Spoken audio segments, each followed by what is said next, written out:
இந்த அடர்ந்த பசுமை பூர்த்திய காடு, வண்ண மலர்களின் வாசம். இங்கேதான் நம்ம மாயா, அந்த சின்னஞ்சிறு ஹம்மிங் பறவை, தேனை சுவைத்துக் கொண்டிருந்தது. உன்னுடைய இந்த பிஞ்சு இறக்கைகளை வைத்துக்கொண்டு நீ என்ன செய்துவிட போகிறாய் என்று பெரிய பறவைகள் அவளை ஏளனம் செய்து சிரித்தன. நாள் ஒரு மதிய வேளையில் எல்லாம் தலைகீழாக மாறியது. புறத்தில் கரும்புகை வானத்தை முட்டியது. 5 சருகுகள் தீப்பற்றி எறிய அந்த பெரும் நெருப்பு காடு முழுவதையும் ஆக்ரோஷமாக விழுங்கத் தொடங்கியது. விலங்குகள் அலறி அடித்துக் கொண்டு ஆற்றை நோக்கி ஓடின. நாள் மாயா மட்டும் ஓடவில்லை.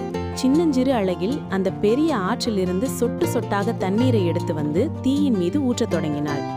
அதைக் கண்ட முதிய ஆந்தை, மாயா, இந்த சிறு துளிகள் இந்த பெருந்தீயை அணைத்து விடுமா என்று கேட்டது.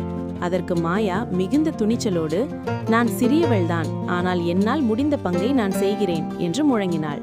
அது அந்த அசையாத உறுதி அங்கிருந்த யானைகளையும் குரங்குகளையும் மற்ற பறவைகளையும் வெட்கப்பட வைத்தது.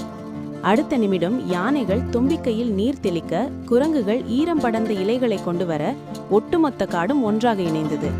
இறுதியில் தீ அணைந்தது, காடு காப்பாற்றப்பட்டது.